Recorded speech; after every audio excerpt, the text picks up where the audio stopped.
What's up? What's up? What's up? How is it going, everybody? XUP. You hear Pong's keyboard smashing away at those keys right now. It's the softest keyboard in the world. It is a Surface Pro. There's no typing. It doesn't matter when your fingers are like little ham sausage mallets, man. Like it's like yeah. Now you see you muted yourself, and you just like, it's okay though. This is the problem.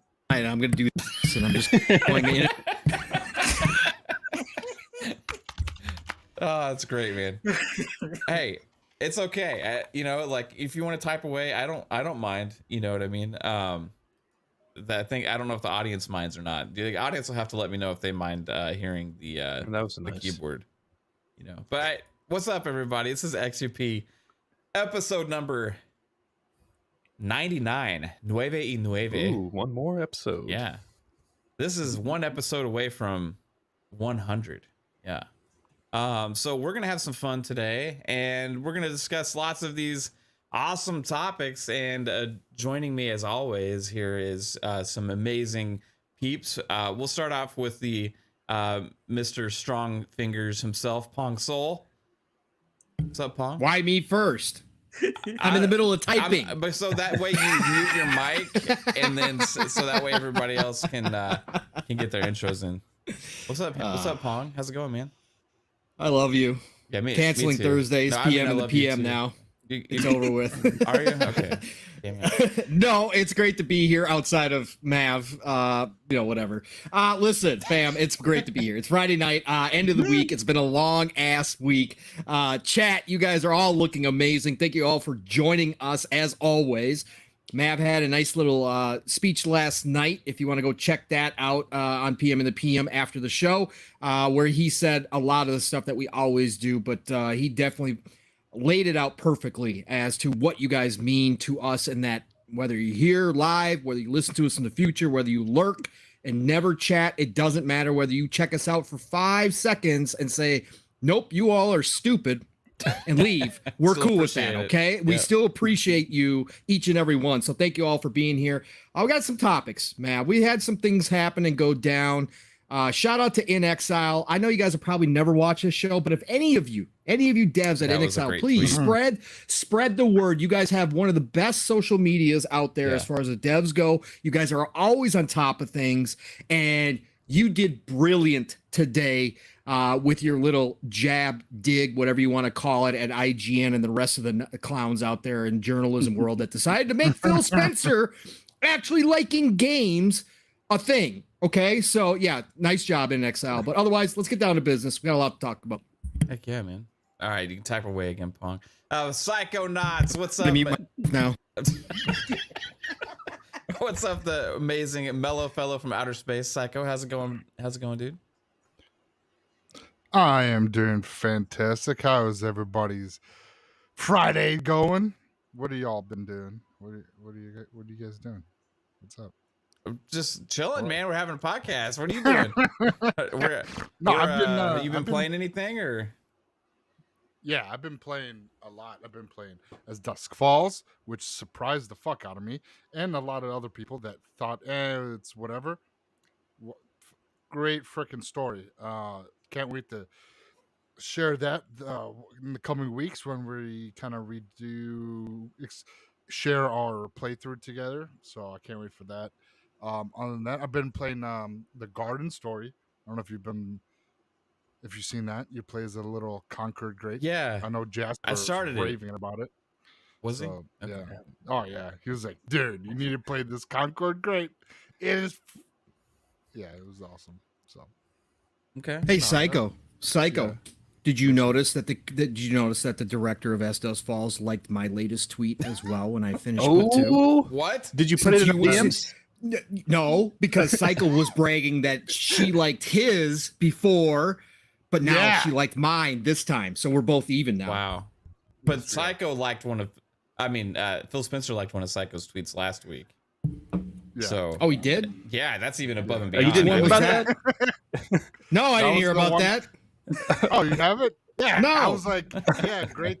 Something about how Xbox was doing, how they shaved 5 seconds off the boot up time. And I was like, that one? Look at these, perfect. Yeah, and that blew up on social media, and once Phil Spencer liked it, I got the freaking people that came out in droves that just said PlayStation's better. Oh Of my course. god! Of course. What is it? That's crazy though. That's nice, Psycho. You need to get that one framed. You need to blow up the tweet He already with Phil has. Spencer's like, and then he's frame printed it out, full banner. I have it next to my bed where I have a picture of Jasper's mom. So next up is the chest tattoo, Psycho. Yeah. That's next up. Yeah. He just has a picture of himself with an ID and it has it laminated and it says Phil Spencer likes me, and he showed it to me already. It's pretty amazing, dude. It's next to his medicinal marijuana card. Yes. Yeah, Right next to it. absolutely amazing. The always fuzzy one, Mr. Fuzzy Belvedere himself. What's up, Fuzz? How's it going, man? Oh, it's going great. Been avoiding Twitter for I guess some of the negativity. It's been so much fun the last few days. What have you been avoiding it for? It must be a slow news week or something for some of these little cats bit. out here, and yeah, it's just enjoying gaming, playing Stray, playing was it Eyes in the Dark or something Eyes Dark. It was like one of the indies that we did on FSP, Right. and also playing a lot of Division 1 and 2, playing Gran Turismo 7. Played a little bit of As Dusk Falls, and yes, it's got its hooks in me, but I want to go racing some more, so it's on pause at the moment. But yeah, there's just so many great games out here, and it's great to be here with you guys. And man, it's going to be an interesting show today, so let's get to it. Absolutely is. And then we have the realist himself, the master of lore master Jasper. What's up, Jasper? Yeah, it's been all right. I'm trying to get into a new field. I went to a baseball game yesterday, so got to get all the lore about that. Yeah, you're getting sports lore down now. You decided you need to attend the real things. Yeah, I saw your pictures, man. Those are not bad seats either, dude. Yeah. That's cool. So who were the Reds playing again? The Marlins. The Marlins, right? Yeah. Dude, Where are the Marlins from, Jasper? Florida. Yeah. Good job. Jasper, Good. that- Good. Thanks for that movie from like 2000s with Dennis Quaid, but Oh my god. Is that where you've learned that? You mean the rookie? Oh my god. yeah. Oh, jeez, Jasper. Wow. Hey, that picture that got domed in the head. Yeah. That was Ow, freaking yeah. crazy. Is he okay? Yeah, he just said it was a mild concussion. So Yeah, a mild concussion Well, and a yeah. dent in his head. That's it. Yeah. Kind of like Miles Rudolph. When I used to pitch, like in high school and stuff, that was my worst fear always, because getting the ball hit right back at you. yeah, I mean you literally have no Time time to to react. respond. You know what I mean? I mean, you can be lucky and it could get somewhere close to your glove, but if it hits directly at your face, because when you do your follow Man, through, why are you lying? You love balls in your face. Stop. Stop. I don't know why you do that. Get it, facials of balls. Oh, God. I mean, it just depends on how hard they smack you, right? I mean, 104 miles an hour. Softballs, one thing, you know what I mean, but yeah, that's a little fast coming at you real hard, and if it hits you, you might be done with, you know what I mean. So that's always a fear, especially when you're the pitcher. So anyway, guys, this again has started out awkward as hell on this show. But Pong's the one that made it go left this week. I know. It wouldn't be What's up with Xbox that? Ultimate without it. It was too easy. It was bro, that was a slam dunk. It was. No, we were playing We're baseball, not baseball. basketball. Are you trying to say Mav's easy? I'm He is easy. very easy. Right. Oh. Yeah. Spooky says we have gone way left. What's up, Davino? What's up, Spooky? Hertog Vin. What just happened? What's going on? Tony Garasso. Shane, how's it going to you, sir, as well? Let's see who else we got in here. Make sure I get everybody. Rob C, how's it going? Thank you so much for tuning in. I think I saw Phil Spencer earlier. Micah Ford, what's up, dude? What's up, Ryan? How's it going, everybody? Thanks for tuning into the show. So I want to, get started with a little release that we're actually having. This might be one of 3 first-party official releases this year. And that, well, if you count as Dusk Falls as first party, as Dusk Falls is a second party Microsoft published game, so it's technically first party, I think, right? So It's close. 3 games this year, right? And one is Grounded is officially getting its release date. It's Grounded 1.0, and it is on September 27th, I believe. Is that what it was, guys? And it was not made to much avail originally by Xbox. They have since gone to retweet the announcements of this, but it was kind of surprising that for a game that actually has a huge following like Grounded does, like we don't talk about it that much on here because it's been in game preview for so long now, and a lot of people have been playing it, but still it's a very successful game for a small game led by a small team, and it's officially getting its 1.0 release. And I kind of like, I don't know, I had expected Xbox to make a bigger deal of the announcement of the date, but it didn't. However, the date was announced, so we're going to talk about it. And yeah, so I know that Psycho is a huge Grounded fan, and you're probably out of all of us the most excited about this, dude. So do you know exactly what's all coming new from like 1.0 and what they've talked about, like the updates that they've made? Well, from what I understand, 1.0 is the full story. It's the full entire game. It's the story, because the story, they only had 2. Yeah, you couldn't like finish the story right before. No, you could not finish. You only had 2 like acts, if you want to say, of the campaign. That was it. You had turning the switch on for that laser, and then going to the tree because something exploded, and then you find the burgle and that the laboratory that's down under by the oak tree.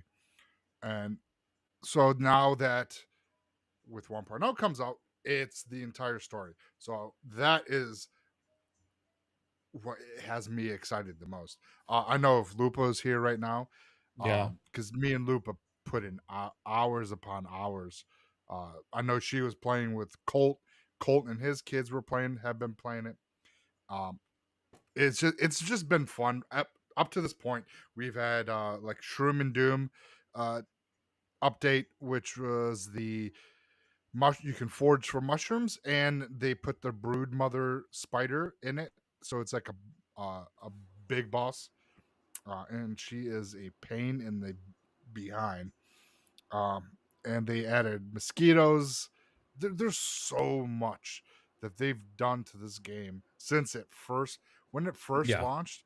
It was literally just a background, your backyard with larvae,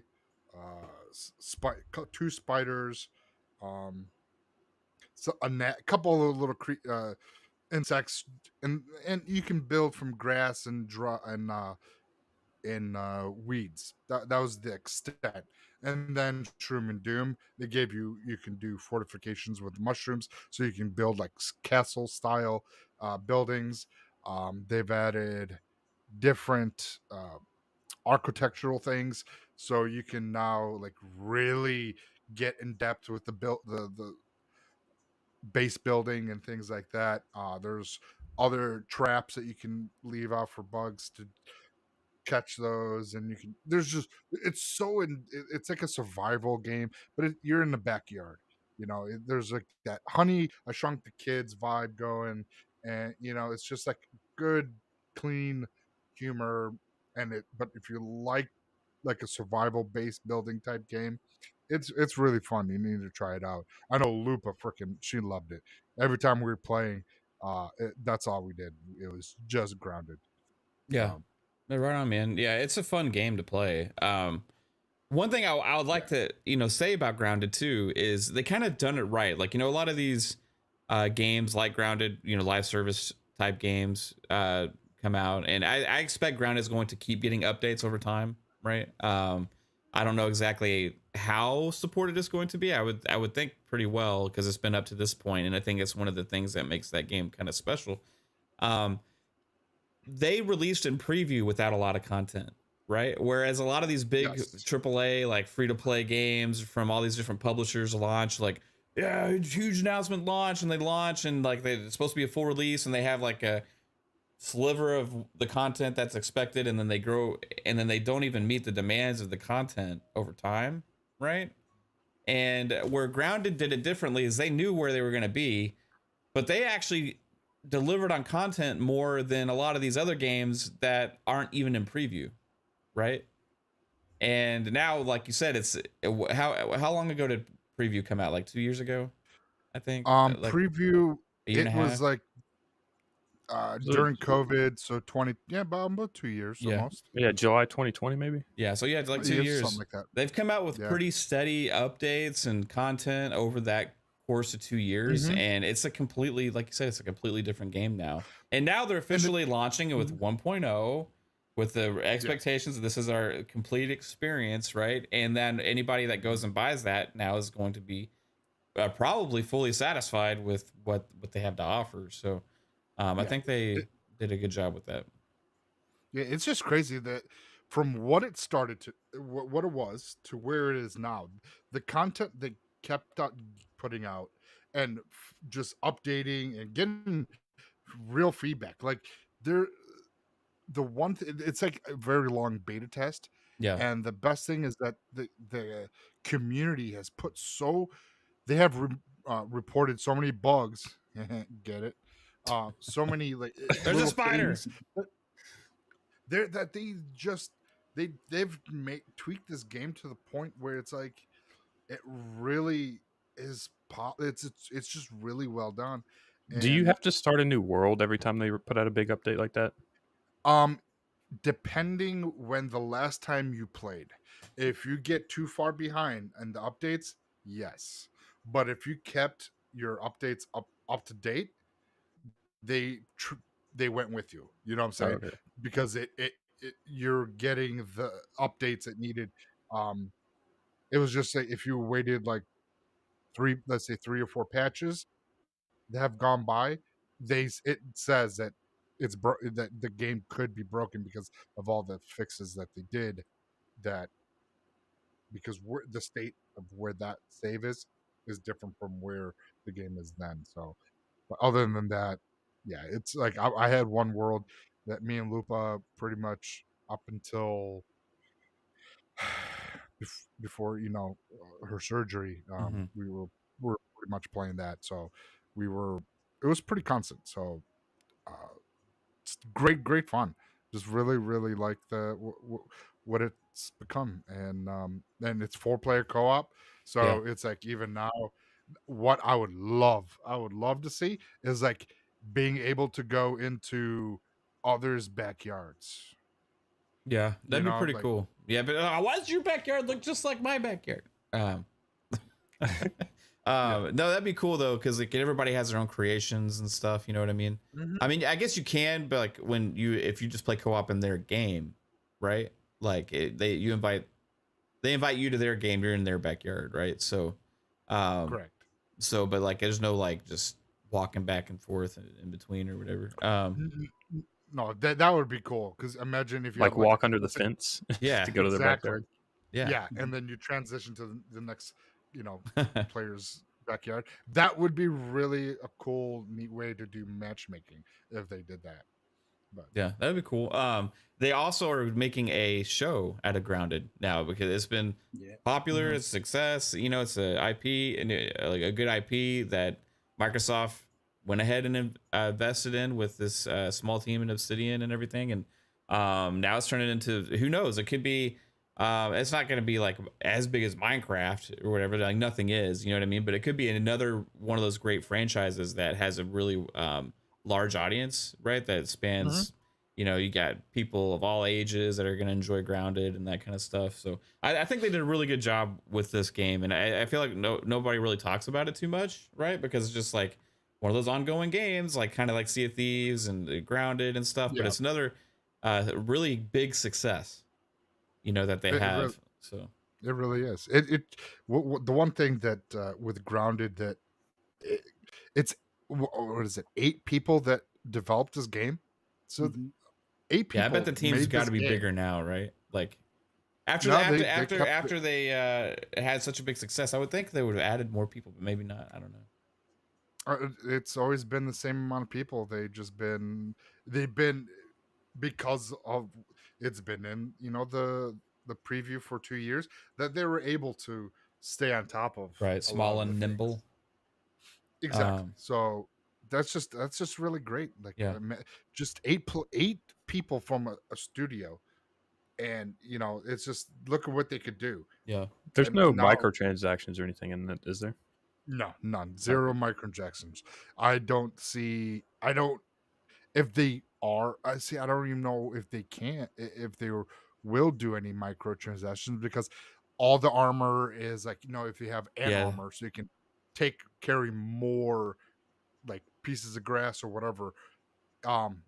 That it's a certain way. I mean, I don't see them adding. What if you could paying for color? eventually buy like custom like themed backyards or something like that? Like it's like, or maybe like they get to add another multiplayer mode, like some kind of competitive thing at some point or something. Yeah, I like was just that, trying to figure out a know? way for them to like Maybe- continue making money on it once they get the Mhm. 1.0 out, you know? Yeah, I like don't a, think a custom Halo skin or something like that for the armor. Yeah, I don't want the support on Or- this game to die. I think part of the magic of it is how you keep having new content come out, right? Yeah. Yeah. The only thing I can think of is that they would have like the Master Chief toy collection and have like the Master Chief in the backyard, because they got Battletoads. So if you walk around, you find I think is it Thump or Raz? There's Rash. Rash. I think it was Um, Rash. The big bulking. He always like pound stuff. I don't Called the remember. Tank. I don't remember the 3 names. Rash, Zit, and something else. I think. Yeah. Yeah, it's one of the like the tanky of the Battletoads, but he's in back there. And there's just things all over. There's hot dogs, and there's a mint container, kind of like Tic Tacs. Yeah. There's a baseball. It's just really cool, and it's nuts. Because not to go off track, but I remember one of my builds before an update, I had my house on this hill, and then when they brought this new update, the frickin' it looked like somebody walked through the backyard. So there was a footprint right where my house was, and my house was destroyed. Yeah. I was like, no, Wow. what is this? So Oh, it's sorry, I just had to I'm- go trim the hedges a little bit there, Psycho. it sucked, but it was just like that level of detail that they put a footstep in there, and whatever was in its way was destroyed. Was kind of like, damn, okay. Yeah. I mean, yeah, that sucks for me, but that was kind of cool. Yeah. But So also they hit like 10 million players back in February, so that should even be larger now. And once 1.0 releases, I'd expect another surge of players, right? Because this is supposed to be their biggest update. But yeah, it's awesome to see. Good news about Grounded, and one of the small highlights from Xbox first party this year, I would say. Again, the As Dusk Falls, great. Pong has finished that, right? Pong, you said. Yep, I sure did. And what would you like if you were to have to give it a score? Like, what would you say? 8.5, 8.75, somewhere in Yeah. that neighborhood. 8 points. Headed towards a 9. Yeah. Awesome, man. Yep. Um, Somewhere in that neighborhood. and you said you're hoping they could maybe do some added content. Oh yeah, they can either do DLC or number. I'm not going to spoil anything, but I just from a personal standpoint, I Yeah. want more content. But it is set up for whether DLC or a second game. Which is Did you what ever I go said. back This is to replay your stuff you missed? He doesn't want to mess up his story. I will Yeah. not. It's Yeah. my story, and I Yeah. really feel that way. I said that after I finished book 1, and finishing book 2, it actually just meant even more to me. And I deleted it off the hard drive afterwards. I said I'm not going back. Wow. I did. No, that's how again, it's such a personal story. Like I created this whole movie through my decisions, and I really don't. It's like reading through a freaking awesome book, and then the author going, "Oh, by the way, you can go read what I thought of some other ideas, like I wouldn't want to ruin that experience, right? So for me personally, that's what it's about. And so I'm satisfied with everything that I had happen in that game. And so I'm not going to go back to it. Wow. Maybe someday, maybe, you know, Yeah. down the road I will, Yeah. but right now, no way. Yeah. Nope. I'm cool with it. Well, Yeah, it's oh, go ahead, that Psycho. game is nuts. No, I was gonna say because I missed last week's. That Yeah. game was nuts when you guys were talking about it.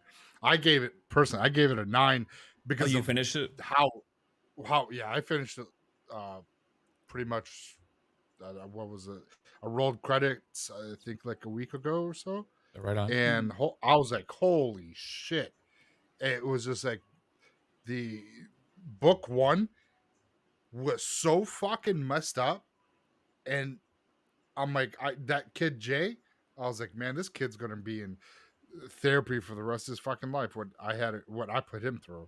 I was like, holy shit, you know. And then fucking, you know, and I kept it going with book 2, and I won't spoil it, but holy crap, that kid went through a whole freaking up and down roller coaster of emotions and events that happened to him. And yeah, like Pong said, they can easily add to this. They could do like other stories that happen within.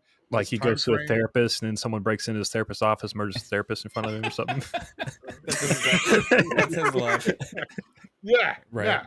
No, but there's so much more that they could do. It's one of those games that I just didn't like. You know, we were all like, yeah, we'll check it out and everything. And I was like, the story put its freaking claws into me, and it was just riveting, and it would not let me go. And I was like, holy! I haven't had a game like a narrative game like that. I haven't played something in a very long time that really grabbed me like that. Yeah. For sure, man. Cyberpunk. I still haven't finished Cyberpunk because I've been playing everything else. All right. So also, guys, we have Pentiment coming. Fuzzy, are you looking forward to Pentiment? Yeah, because it's kind of like a murder mystery type of deal. So there's that aspect of it, a little bit of history, even though I'm not the biggest history buff, but there is that appeal to it. I know the art style is not necessarily everybody's forte type of thing, but so the same could be said about as Dusk Falls, and I kind of feel it's just going to have I wouldn't say a similar grip on people, but I know that it will probably catch a lot more people's attention once they actually give it a try type of thing, as opposed to just judging it on the visuals or something like that. Yeah. It's interesting this year with the Xbox, right? Because like there's no massive big first party games. Now Dark Tide, we don't even know if we're getting that this year. My guess is not, because it's releasing on the November 30th for PC now. It was delayed, and they said they will reveal the actual console release date, which is supposed to be soon after, later on. I don't understand personally how you would announce the release date of PC knowing that you have a console release date coming soon, instead of just waiting to announce the delay, unless you knew that it was coming like this year, right? So like I mean, if you knew that it was coming this year, it wouldn't make sense to not go and make that announcement. So it's seeming like, to me, especially probably, since there's only 4 weeks, Yeah. like after the PC launch, right? Yeah. If it was like, you know, if it was like September PC launch and they didn't announce the consoles, I'd still be like, okay, it probably can still come out this year. Yeah.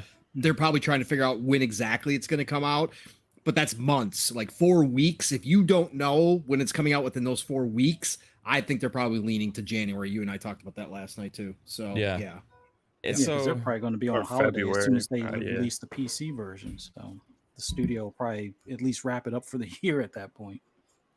I hear like a music box or something. Does anybody else hear like a little music Yeah, box? I hear that too.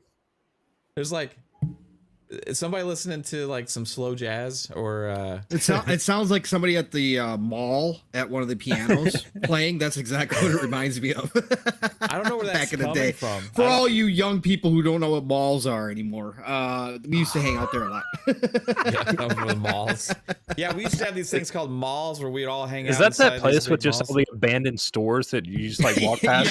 Yes, Jasper, yes. They used to be filled with people, Jasper, Oh, believe it yeah. or not. Oh, believe yeah. it or not. Yeah, they used to have stores like GameStop, or no, actually EB Games and Yeah. was it Walden Books or was it Borders Books and stuff that would be in there? Yeah, Walden Books, man. back in Walden, the day, yeah. for And sure. it's a place Yeah. like you would just walk around the mall and like as a And you teenager. would hang out there. You would hang like as a out. weekend deal. Do you just Yeah. like go in and hit like order and then it ships it to your house, or is it... No, you you gotta- actually God. grab it and bring it to a cash register and pay for it, and then have to carry it around in a bag in the store. while you were still walking around Yeah. the mall. And then you actually put it in your car and you go home with it, right? Yes. Or And if hopefully you had a didn't couple take phone car- numbers from girls too Here's the while thing. you were Oh. there. Sometimes, because as a teenager, if you didn't have a car yet, you would actually call your parents and have them come pick you up instead of like ordering From an a Uber. payphone. Yeah, from a payphone. From a payphone. Yeah. Yeah. Wow, the 1930s were weird. Oh wow.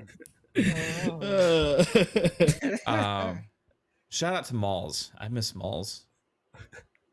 Mall days were a thing, man. That was Yeah. so awesome. Oh, What a dude. great time to be When you alive. had like God. Suncoast and you had like CD Warehouse and you had like you had freaking all these random stores you just walk in and you didn't have any money and you just looked at stuff and then eventually got to Yeah. pick out one thing while you spent 3 hours at the mall and then you go sit Yeah. at the food court and then eat some crappy food, from you get a Some- Sbarro slice, you know what I Sbarro mean? pizza. There you go. Yep. That's what it's all about. And they had arcades in the mall too, Jasper. Yeah. That was. Oh, that's Jasper, where we if went you for want to the know what a arcades, too. mall is, Let 'em- watch Stranger Things season 3. Oh, That takes place inside of a mall, and it's a lot. And then kinda like what it then was go like. watch Mall Rats, please, because Oh, that's yeah. exactly what it was like. Yeah, Yeah, I was gonna say mall rats over. yeah, Stranger mall Things. rats. Yeah, there That was was- not any like yeah. demons trying to like destroy us and kill us, and there wasn't any underground Russian like see super a secret schooner. bases under the malls either. So mall Yeah, rats they were is trying to film that mall rats out here with one of our dying malls, and then the mall, because they were going to turn it into condos, they got greedy. Mm. So I think they told Kevin Smith, it was like, oh yeah, you can blow it up and all this other stuff, but yeah, the price just went up because we're going to turn this into condos. I'm like, you would think they would just want them to film it before they tear it down or have to pay for the tear down. No, they Yeah. Yeah, and then they came here to Minnesota and shot it. y'all have in Minnesota. nice. Y'all have the Mall of America. Yes, we still do have the Mall of America. Shockingly enough, yes. Yeah, is there it are still a couple a big left. like tourist attraction place where people go and see yes, the it's world's still here. biggest mall? We've actually got a couple malls still doing really well. So Yeah. some of the big ones, but Yeah. yeah, We have Yep, some. it's still too. huge. There's one in Frisco, Texas. It's called Stonebriar. It's still doing well. And you have in Dallas, we have a mall called the Galleria. It's like the fancy mall, like right near downtown, and it's it's like 4 levels. It's 4 stories. And there's an ice rink in the center of it, and at Christmas time they put a huge Christmas tree that goes like all 4 stories high. It's pretty badass. Mhm. But I Pretty haven't been badass. there in years because who goes to malls anymore? Have you, you done you guys remember Grumpy Old Men, Yeah, Mhm. yeah. the movie? Yeah, Yeah. they had the scene where they're in Sears. That was Mhm. shot here as well, and I was actually working in the license bureau, which was upstairs, selling car tabs and doing car titles and stuff, Right. Mhm. which was in the upstairs of the Sears building while they were filming that. So I got to Wow. go down there and see Jack Lemmon and Walter Matthau. Walter Matthau. Thank you. Yes. That's awesome. Yeah, that was pretty cool. Yeah. Yeah. Did they say get out of here, you putz? Yeah, those are great movies, by the way. Yeah. Good old days, Pong. yeah, those were the best movies. You weren't even alive. were you? Jasper has no idea. He hasn't seen Yeah. anything like at all. Jasper It's like crazy. Jasper has spent his time in the back of a Volkswagen, it seems. No, Yeah, In the trunk. No. Well, no. It's the whole fucking Mallrats joke. Everything is like I things don't. in tight and uncomfortable places. Like what? It's Back been of a it's been too motorcycle. long since I've seen that movie. I don't remember. Yeah, Jasper, we used to make out with people in the back seats of cars too, or the Yeah. front seats. Yeah. That was a thing too. Yeah. You don't find them on an app anymore. Nope. You actually had There to was meet no them app. somewhere in person. Mhm. It was a thing. You know, like you That sounds hard. you actually had Before to see dating people apps. face to face. Yeah. It was crazy. Ask And you them used how to have to their day pay was for long going. distance to make phone calls to people across the country. Sounds like you all were getting scammed pretty hard back in the day. Yeah. Yeah. Yeah. And party lines were the greatest invention of all time. Party Until your lines. parents got the Yes. Oh my gosh. Yes. bill. Dude. Remember that, Yeah, man? Oh party my lines. god. When that came out, man, it's like, all right, let's call this person. Let's just for the hell of it. Like, no reason. You just stayed on the phone and then you just like called your friends and stuff and kept adding people. And then if they didn't answer, you like made fun of them for Yeah. a while. You know what I mean? But because they weren't part of the Yep. party, you know. So you, man, That was the days. origination of party chat, basically, is what it was. Yes, Mhm. absolutely, man. I was trying to tell my daughter the other day that how like our generation invented like emojis and stuff, you know, and like all these things, you know, because she was like trying to make fun of somebody on TikTok because they like somebody no, she showed us this meme that it was funny that somebody didn't know how to use emojis properly, like and it was like a text from like somebody to their like husband or whatever. Sad Yeah. news, your cousin passed away, and they put the skull face, right? Right. And like it's used for like it's used for like laughing my ass off, right? Or like I'm dead, you know, from laughing. And Right. so they put like it's sad news, your cousin passed away, like skull. It's like oh. And it was funny, and I was like, it's like our generation invented emojis, right? And I said before emojis, we used to use like we had to make our own, right? And we like and we started abbreviating like LOL, LMAO, all that stuff, and like so eventually they added those emojis to make it easier because we were making them ourselves, right? And so she was like, what? You know, so I started showing her on the phone like how to make the different faces and Right. stuff like that. Right. Those are the Yep. AOL chat room days back in the day. Emoticons. AIM, Yeah. right? Emoticons, absolutely, guys. Yep. Yep. I was drawing penises in chats all the time. Put like Yeah. an 8 and then a bunch of equal signs. Yeah, and then a D at the end. Yeah. Now you just use an You know- eggplant. Yeah. And you go way back on the calculators, hell and boob. That, Yeah. was, that Yeah. was what we could spell out on calculators. Or Bob. Oh Absolutely. man. Good old Now you can play, like, Doom on a I calculator. miss the music stores too, man. I miss CDs, I miss tapes, I miss all of that. Yeah. That Yeah. was really fun to go through. Physical media is a lost art at this point. They Back in still the day. have an They do. FYI at the one mall before I moved back to or down to Florida, and man, like music wise, there was like shit, but it was mostly movies, DVDs. I was like the majority, and it was like half Spencer shit. So it was like the the black lights and the T-shirts and all this other shit. It was kind of like it was funny. Yeah, it was fun as like a young teenager going into the back of the Spencer's and looking at the posters. Yeah. There's some good ones back there. Oh yeah, especially the backpack. So anyways, The creepy old man section. the creepy old man Hey, section. Grandpa, keep moving along. Oh yeah, and Jasper, video stores used to have like mom and pop video stores used to Yeah. have like a section in the back Yeah. with a curtain. Yeah. Yeah. And it was awkward when you're like at the video store and then you see your dad come out of there. You know what I mean? It's Yeah, like, whoa. yeah. No, my dad'd say, "Hey, you guys look over here. I'll be right back." My dad would go back there all the time. It was hilarious. We always So wanted to go funny. back there, right? Because you were a kid and you were like curious what it actually was back there. What it was And back it was there. just that's the grown up section. That's the adult Yeah. section. Hey, what's those? But Dad, these are boxes in rated black? R. What's in Yeah, those? yeah. These are the really bad adult section. so crazy. Yeah, Blockbuster. And you try to killed like most walk of those past the off. curtain like being like normal, but then you like look in, you're like, did anyone see me look in? It's like Yeah, Yeah. And they didn't have security cameras. They had big mirrors Yeah. that they would watch from the front, so they could see if anybody tried to sneak in there. It was hilarious. Yeah. Oh God. And you saw. Oh, that was a strip and a half right there. You saw Jasper in Yeah, his like right. trench coat and his fake mustache on in the back. You know. All right, guys. Well, you know that what were we talking about? Yeah, Gaming? man. When I was a kid, we used to hit the download button. Man, it's crazy how time flies.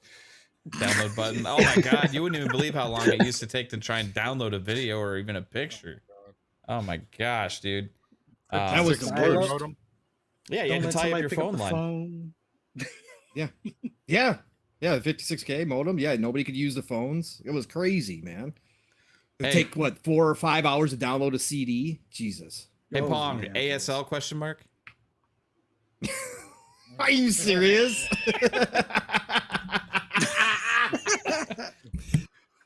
Just curious. All right, so besides the nostalgia here, we do have other stuff to talk about, I guess. And I forgot almost what all it was now. So thanks for this conversation. No, we're moving on. We're gonna dive into about a lot of the sales numbers that have come out recently, because we got Xbox news. It came out and some people are like a little up and down. It was like actually better than what Xbox had anticipated. And the sales, actually, the Xbox had the best year ever, right? Which is huge. Even with this past quarter being down a little bit, obviously with the lack of first party sales. Also, they said that I think console hardware was down just a few percentage points or whatever. And so it was like some people are like up on it, like that's great, you know, best year ever. And then there's like a couple of things, you know, like console hardware down a little bit, and you know, and then with the revenue between the last quarter, it was just down a little bit and stuff like that. But overall, Xbox is in a year where this past year, now granted, this fiscal year did include Forza Horizon 5, it included Halo Infinite, included all those things, right? Because it goes from like I think June 30th to June 30th or whatever. For a year, the rest of this year, the first half, to not have any first party games, that's whatsoever really, and to come out and have some decent numbers, I thought it was actually pretty promising for the brand. It shows that the model that they have is actually kind of working, especially when you put into perspective of what's coming. And the holiday, you know, you're gonna have a new resurgence of consoles probably sold because of sales and all those kind of different things. The Series S's will become more readily available as well. You're going to have potentially some more Game Pass deals get announced, and the people knowing that, you know, right after the holiday season going into early next year, there's some big time titles coming out, and it seems pretty positive for the most part for Xbox. And what was interesting was I was not anticipating this, but today also PlayStation released their yearly financials. I think Xbox was just the quarter. They did the quarter and the year. I'm not 100% sure exactly. I was trying to find the Xbox thing, but I couldn't find it. So I don't know. I know that several different people had them up, and overall it wasn't bad at all. It was pretty promising, especially with how down everything in the industry was this past year, because everybody's like switching back from COVID to real life stuff. So where everybody was stuck home in the last year before that, you know, people are back to work. So a lot of people are anyway. It seems like that I expected the numbers to drop off dramatically, like some other publishers numbers have been crazy drop offs. You know, Xbox's wasn't as significant. PlayStation's was a little bit though, in some interesting categories, which I don't want to like sit here and rag on PlayStation, right? Like, because I want PlayStation to be successful, and I think it's better for everybody. And they're not in trouble whatsoever, right? So, but it's interesting to me about the first party game sales. Was the most number one thing that stood out to me, how I think they sold like 6.45 million, and that includes like Gran Turismo 7 and Horizon Forbidden West and any of the other first party games that they have already in their library. And it was kind of interesting being like, and that was down what, like 20 something %, I think, overall. I can't remember the number. I had them up here. I'm gonna bring it back up. I think Tom Warren had the best breakdown that I'd Yeah, he wrote a seen. Verge article for it. So I'm gonna go back and get. Okay, yeah. So it says PlayStation software sales were down 26%. And the PlayStation Plus subs are up 47.3. For the PlayStation Plus subs, 47.3 million, up 2%. So this is after the launch recently of the PlayStation Plus tiers. It didn't seem like there's a huge resurgence of new subscribers into the service, only being up 2%. That's interesting. I wonder if they just made like the PlayStation Essential tiers included in that number, or if they That's Essentials. Yeah, That's PS Plus. they're Okay. including essentials as well. Right. So, but they added more tiers above that, right? So they added the, extra and premium with the service stuff. Now this is early on, right? It is good because it was declining, right? They were losing subscribers. So this helped offset that. Now they're actually gaining some. It doesn't seem like is a huge swing though after the launch of the service, which just came out. I got to be fair with that. It just came out, so you've only had a short period of time. And we'll see where that goes over the next year. I think it'll be a bigger test for that. But the main thing is like the PlayStation's old model, right? We're going to sell you hardware and we're going to sell you this top tier, huge franchise. That's going to be, top quality game. And we're going to sell it now at $70 and it's going to be what makes our business. And they had 2 big time releases, this year and it's not working, right? At least it's what it seems like. The Nintendo model. Let me add for this too, PlayStation is not Mav. Let working. me add this little stat too, and I'll let you keep going. Yeah. Don't mean to interrupt, but this stat too, it's interesting that Sony brought up something we've been talking about for a very long time, and we heard them starting to mention the key word that we've been talking about for over a year and a half now with Xbox, 2 years, going on 2 years, and that's engagement. And they actually brought up that stat too. It's down. And their total gameplay time was down 15% year over year for that 3-month period as well, with those 2 new games out there. So go ahead. I'll let you finish and then I'll give you some more thoughts, but I want to throw that in there because they did themselves make mention of that. And that was a big thing. They said that they are going to take steps to try to increase that over the last part of this quarter this year as well. So and it was a big thing to them. God of War is going to help. You know what I mean? Yeah. For sure. God of War is going to sell a lot, right? I think Last of Us Remaster isn't going to a remake. Sorry, I get it confused. A Last of Us remake is not going to move the needle as much as some people may hope, but I think that God of War Ragnarok for sure will.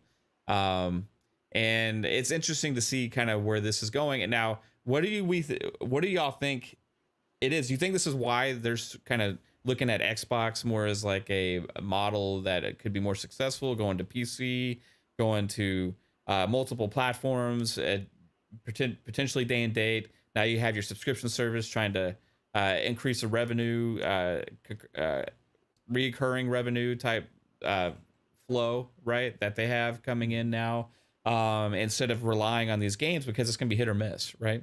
And it seems like I'm not trying to throw shade at these games. I would like Gran Turismo 7, right? Horizon Forbidden West, a lot of people love it.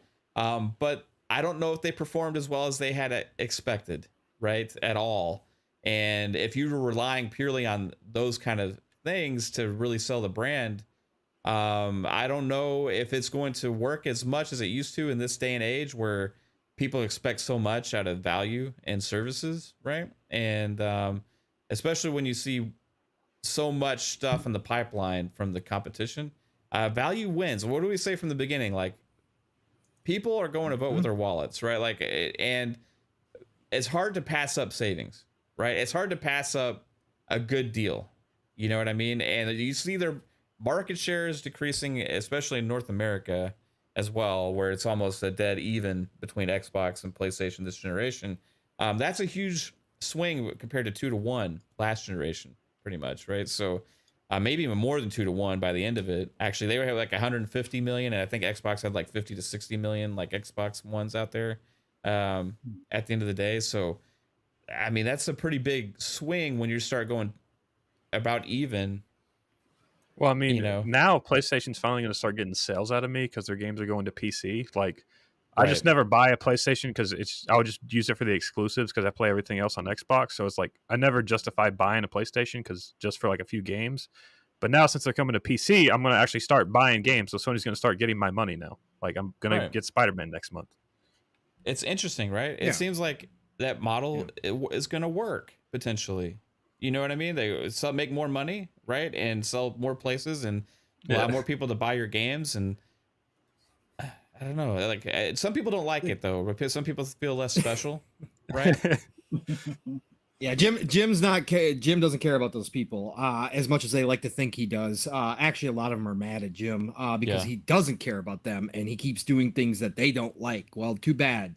This is actually going to speed things up for Jim in convincing the board, I think. Yeah. Personally, because some of this on both sides, Xbox, Sony, some of this is a natural kind of regression to the mean, right? Post pandemic, we're not totally through it or whatever the case may be, but now as everybody's lives getting back to normal, the industry kind of expected this. Now they didn't know how quick it was going to take, what was actually going to happen, but we also now have a recession going on worldwide. And again, I'm not going to argue, whoever wants to argue whether it's not a recession. Look, things are bad across the world for multiple different reasons, depending on where you are in the world, some worse than others. So guess what's going to happen? That value we were just talking about, Mav, becomes even more important because for the foreseeable future, people are going to be tightening their belts. The first thing that goes out the door during a recession is entertainment, extra spending on hobbies. That kind of stuff always goes out the door. But if you have a cheaper alternative, like a subscription service that offers you that extreme value, well, then sometimes because it gives you so much in return as far as content goes when you're at home and you might not be going out to eat all the time, you might not be taking that trip, to the local state fair, you might not be doing the extra stuff, but you budget that in because it does give you the value while you're sitting at home. And that's what's going to change for Sony this time around. Now that they have theirs in play, I expect, and we talked about this, we knew this was never going to be the final form when it first dropped, but I think this will help Jim convince, the board, the Sony, the old kind of regime at Sony that still thinks the old way is the best way because, hey, face it, they were the kings, right? They took over last generation. But now that they're looking elsewhere, looking to different things, like you talked about, the PC moving into the mobile market. Look, they just announced a partnership with whatchamacall for the handheld for the controller for your phone. Which company was it? Who, Sony? Yeah, Sony. Sony just announced with this Apple, week didn't too. They? No. They got one of the controllers, not the Razer. Something like that. Jawbone. Yeah. Okay. Backbone, right? Backbone. Is it Backbone? Backbone is I the think one it's that works with with the phones. Yeah. With the phones, and they just announced that to a PlayStation version of it. Why are they doing that? They don't have cloud gaming like Xbox does. They've got streaming. You can stream from your console, but they don't. But they showed people in that commercial on the beach. Well, guess what? I think they're moving faster. I think Jim's going to push exactly what we watched Xbox do. Now, they're not going to be able to do the same stuff. It's not going to be on the same level, but he's going to start making those changes faster. And then, like I said, why I brought up the engagement numbers is because that used to be something that Sony never would have worried about. Well, now they are, because they see how important that is, especially when you're trying to do a subscription service and you're trying to keep people in your ecosystem spending money. Well, that's what they've been doing behind the scenes, is getting games as a service ready, going out, getting some other partners to work on some multiplayer games, which they didn't have to do. Guess what? All of that is going to speed up now that they're seeing these numbers kind of regress back again to the mean, but also because they know for a fact that the recession is on and that people are going to start spending less on $70 games. Those $70 games are all the people that cap for them and talk about, oh, you're just poor if you don't afford $70 games. Well, guess what? The amount of poor people during a recession goes way up. And I'm using poor in quotations from what people say if you don't spend $70 on games. So those people are going to become greater and greater numbers watching their budgets during this time. And that means that they got to find other ways to get people into their ecosystem, and that's going to be through their subscription service and starting to offer more and more opportunities accessibility wise, like Xbox. Again, it's never going to be to that degree because they don't have the infrastructure, but they're going to start moving in that direction and start making some plays.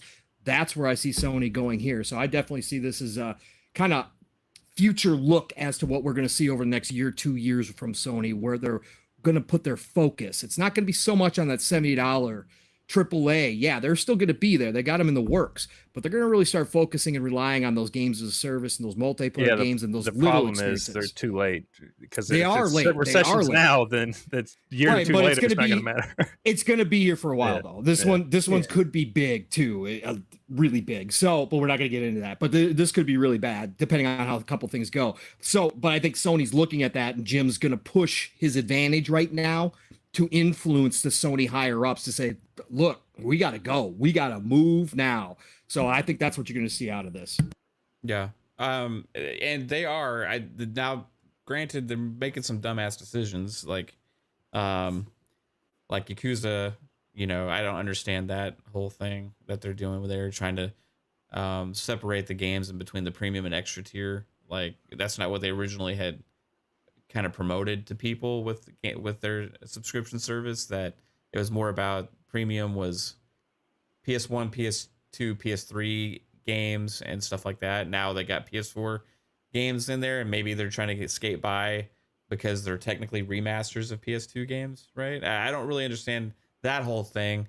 However, like, you're right, like they are majorly shifting, I think, and they have not stopping with the acquisitions either, right? Because they, I think, realize they're going to have more than their 3, big giant tentpole games a year potentially. Yep. To survive in this market, and you can't just sell those at $70 a piece and have a $500 console, have 3 $70 titles a year, and expect that that's going to be the driving factor of your business, right? Again, kind of early on in this, when they were making the PS5 is almost like a repeat of the PS3, maybe got a little arrogant, you know what I mean, with their business and how much of a lead they had, right? And just like in that era as well, from PS2 to PS3, from PS4 to PS5, Xbox took advantage of the situation, and they have, not only do they have a cheaper price point, because pretty much the $399 PS5 does not exist, right? You can, there's people out there that have it, right? But it's not like out there just readily to buy freaking PS5 digital only console. So it seems like to me this sales gap between the Series S and PS5 as far as the price is going to be a driving factor. Plus, also, to be part of the Xbox ecosystem, you don't even need to have a damn console, right? Yeah. And that's the main thing. Like, when you talk about sales, well, PlayStation's selling more consoles than Xbox still. Yeah, but that's not the only factor, because you have a lot of people in this Xbox ecosystem that never even had an Xbox console before, right? Yeah. And that's where PlayStation is really trying to make strides now to figure out, well, shit, or our model of make things for a box, sell things for a box to sell the box, and return on investment on the box by selling software. When your box is expensive, it's hard to find, it's hard to get, and your games are expensive and all that stuff. It's not gonna, I don't think it's gonna sustain itself too long. And Xbox has changed the industry now with their models, man. And we saw this coming from the start of the Xbox Series generation. Before that, when Game Pass started kicking off and they started really promoting this value proposition and putting all these new games in Game Pass, and you start having third-party games. They've been telling us about this since the one generation. To be fair, they're talking about like all the cloud stuff. They've been telling us forever, but no one's been listening. Yeah, some of it they talk about real early, like even early Xbox One, when they're promoting the Xbox One, they talked a lot about the cloud. Yeah. It was not really to be talked about, really ready to be talked about in that way yet. It was a little early. Yeah, we didn't see the fruits of that till later, and it sounded like a bunch of baloney to a lot of people at the time, and it kind of, I think, kept them away. But now you're seeing the fruits of that, come to fruition with Xbox, and they're that you see where they haven't even had in the last 6 months, you haven't even had a major first party title, right? Especially the last quarter, and it still hasn't affected them that poorly, right? Pretty amazing. We're gonna see, I think, this business continue to grow and expand, and all these first party games start dropping now. Always next year, right? Always next year, but 2023 is gonna be pretty damn special, I think. What? Well, I also wonder how many of these, and I know it's hard to like pinpoint a number, but I wonder how many scalped PS5s are still out there, because Oh, just imagine, I mean, you have those as being sold, but if they're not activated, if they're not on, if no one's using it because it's being waiting to be sold at a higher price, and no one seems to be interested in paying that higher price at this point, that would also affect their overall sales. Now, bear Wasn't in there mind, a thing that was like a quarter of them were like not activated yet, like a couple months ago? Yeah. yeah. Yes. So it's like, if you're going to have that many that aren't activated, that are sitting in some scalper's basement, and then you see the lower sales numbers as far as the software, you see less engagement as far as the game time or time played. Some of it I have to believe would be, attributed to these scalpers, as well as, the competition stepping up their game big time in comparison to last generation. But Sony also needs to look at how they can actually put their consoles, because they're still focused on that program or that system where, like you said, you sell the box that or is the gateway to buying software. They got to find a way to put that in gamers' hands, whether it's more of those email invites or whatnot. Find a way to just make sure the people that want them, that aren't trying to scalp them, get them, type of thing. But also on the flip side, that whole, I guess you could say, PS Plus split where the Yakuza's in different tiers. Maybe they're testing some things out. It's a bad time to test things out, it seems, because it just doesn't seem like a good plan. Like you said, it just, why divvy up stuff that way when you're trying to lure people? But I guess somebody higher up was like, oh, well, this will be like an incentive for them to upgrade. And I think there's probably some butting heads, higher up, either above Jim or around Jim or whatever the case may be.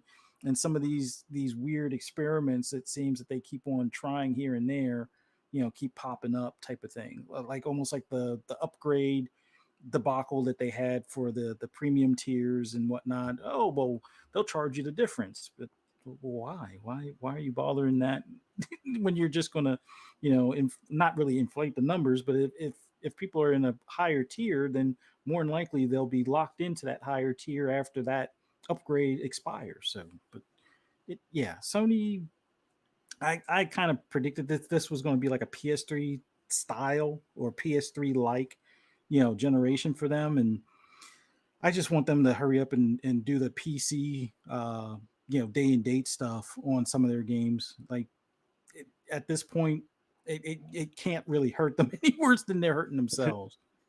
Yeah, for sure, man. What were you saying, Psycho? No, I just thought it was interesting that 80% of the software games that were sold were digital for Right. PlayStation. And yeah, that's a big time physical physical was physical like, yeah. The digital age is here, everybody. I mean, and people don't buy physical that much anymore. Well, who wants to get up and put in a disc on your Xbox or whatever? It's like when you can just click. Because people think they own the game when they buy physical, which is not true. The only way I would buy physical is just because it looks cool on a shelf, but like that's a box. I'm not doing that. Get the box, right? Well, yeah. Even a lot of collector's editions are not coming with a physical game now. They're only coming with the steel book, like what is it? God of War Ragnarok. Yeah. That has a $400 collector's edition with only a digital game, no physical. So all the physical people that want physical, they got to buy the game on top of this $400 because that comes with a hammer and everything. That's like, but that's crazy. So I think physical is good, but at the end of the day, with like I don't know, with Xbox, digital's kind of like where you want to be because you got quick resume and being able to share your game with everybody and being able to go anywhere on any Xbox or you know, and your game's there because that digital handshake, and you can play wherever you want with digital. So that's and you're gonna have your physical holdouts for a long time, right? And you're gonna have there's always gonna be there's always gonna be a physical audience do and limited stuff, runs, and that's fine, and that's fine. You know what I mean? It's just like people still buy like vinyls and stuff, so that's always going to be a thing. I think Nintendo's going to be probably the biggest like share of physical for a while, right? Just for a long time, but like we'll see. Also, but that's goes. a company that I could see saying screw physical, we're just all digital now. Like that's they true. could just like come out of nowhere and be like, we're done with hardware. It's all digital now. Yes, Twitch 2, digital only. I mean, why not? You know what I mean? Yes, our download speeds still suck balls, but you'll pay for it because it's Mario. Our consoles have Ethernet now, so let's do digital. Who knows what's gonna happen? But like we've been saying it for a long time. Digital's happening. This is the future of media. Like it's already taken over movies and music, right? You're still gonna have your enthusiasts, right? You're like hardcore that are going to want to get the physical. But mainly with movies and music, it's because of quality, right? And you still get like your vinyls, and you got your you get your movies with the 4K. The thing about gaming is like digital, you download it right directly. You know what I mean? Where you can't do that with music, it's just not as popular because I don't think there's as many people that care as much. But like the gaming, there's really not a difference. You know what I mean? Because you have to install the games anyway. Now it's not like the old days when you didn't have to install anything, so you're still taking up that space on your hard drive, and you have to put the disc in. Most of the information isn't even on the damn disc, right? Especially on big games, right? You have to install most of everything else. So it's just interesting that it's finally it's taken a hold even on PlayStation to be like the predominantly led way of purchasing titles. And I remember even like talking about why would you want to get off your couch, man? Back in the day, before I could even fathom, you was like, can you put a disc changer in the 360? That's what I wanted. I know shit. I was like, somebody please make like a fucking console with like a 5-disc changer, because like we'd had like CD players in the house with stereos, and you'd have like the 5-disc changer on it, or like the bookshelf systems that had them and stuff like that, And I was like, man, could they make a console like that so I have to stop getting off my ass to switch games? Because I've always been a grazer. You know what I mean? And sometimes I'm just like, fuck it. I don't even want to get up and go change the disc. So I just like stop playing, or like, or I just keep playing what I'm playing and like hate it. Fuck this. I hate this fucking game right now, but I don't want to get up. I'm tired. I had a long day at work.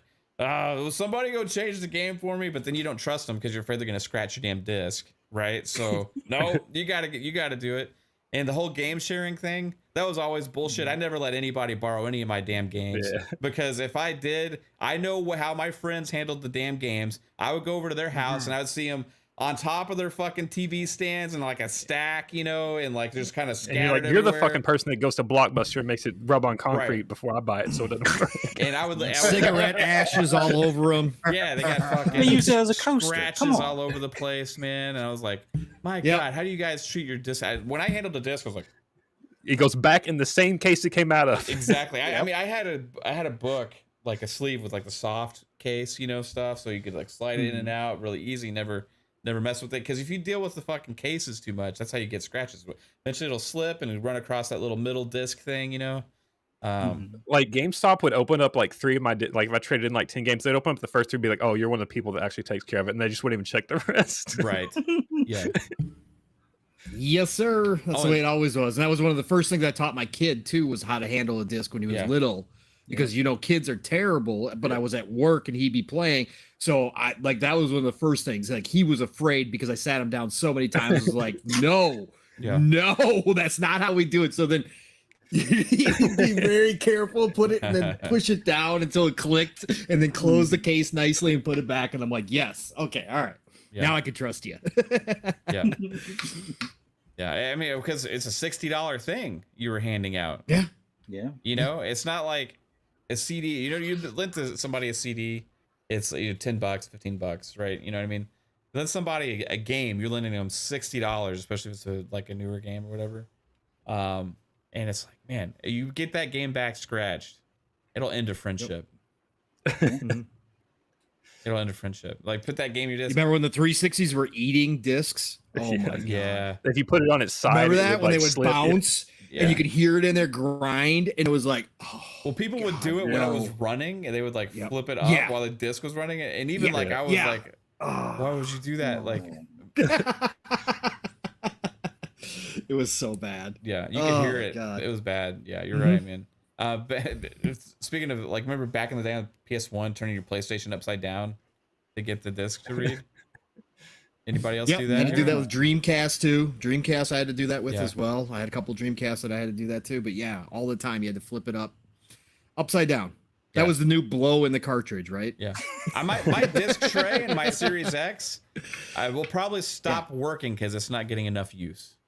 You know what I mean? That's my Mine fear gets now. lots of use. Like, I don't use the disc tray. I think in my I've Series put X. one like 360 game in my Series X one time just to see if it worked. And I was like, oh, okay. And then didn't do Yeah. anything with it. Yeah, I've only put two games so far: Forza Horizon, the original, and then what do you call it, Mad Max? Because that was one of the last games I bought on disc, and just wanted to see what the auto HDR looked like for it. And once I finished it, that was it. Yeah. Yeah. It's, you know, I mean, digital's here, right? Digital's here. It's not going anywhere. It's only going to increase, right? It's only going to increase. You're going to have your fun physical editions and stuff like that. PlayStation sees the way of the future now. And it's just like, again, they were 7 years too late, right? So we're going to see exactly what's going on with their business models coming up. But it's interesting to see, like, even with those two games, again, like, it's just not working. Xboxes, even without any big first party games, it's still working better than the opposite. So it's kind of interesting what's going on now. I did finish watching that Xbox documentary too. Finally, I watched like the The one last on couple YouTube? episodes. Yeah, it was on actually on the Microsoft Store. You can download it there. Oh, okay. And yeah, man, like, it kind of like puts into perspective the business decisions that go on, you know, with a lot of these things and stuff. Because, you know, I think Phil is really about gaming, you know, but like in the past, the corporate structure is just about, like, you know, we want to try and make money as much as possible and get in and take over this business and do well. And you have your successes and your failures, and, you know, and it. Mav, did you know Phil likes to play games? Did you know he's excited about God of War? I wanted to touch on that too. Sorry, I just had to Yes. throw it in there. No, you keep going on this. Yeah, keep going. And it just shows to say how rapidly things can change for a business, right? When something stops working, you can have a panic set in and a huge momentum and shift within the company that could completely change the course forever, right? And that's happened a couple times with Xbox, right? It happened, I would say, originally when Don Matrick took over, right? And maybe it was part of pressure from Microsoft as well for that model and everything, that he was kind of go more casual, more TV, all this stuff, you know what I mean? And then it happened again with a huge shift once Phil Spencer took over, but Phil Spencer just didn't go back to what the original model was from Xbox. He did that, but he took things even in a different way and changed gaming to where it's changing the industry now, right? So PlayStation's been running that same type model for a long time, right? It was tried and true.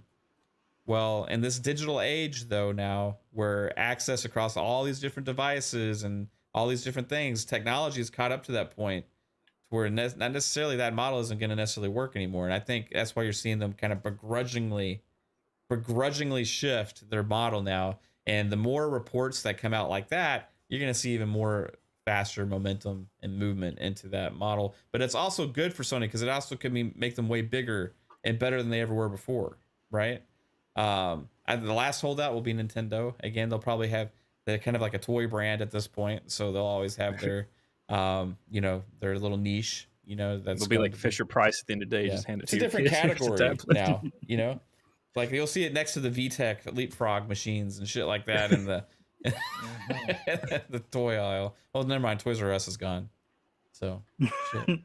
Shout out to Lord Roughness. Hit us with a $5 or £5 super chat. Thank you, sir. He says, lately I've been impressed with cloud gaming. Almost every game in Game Pass can be played straight off the cloud.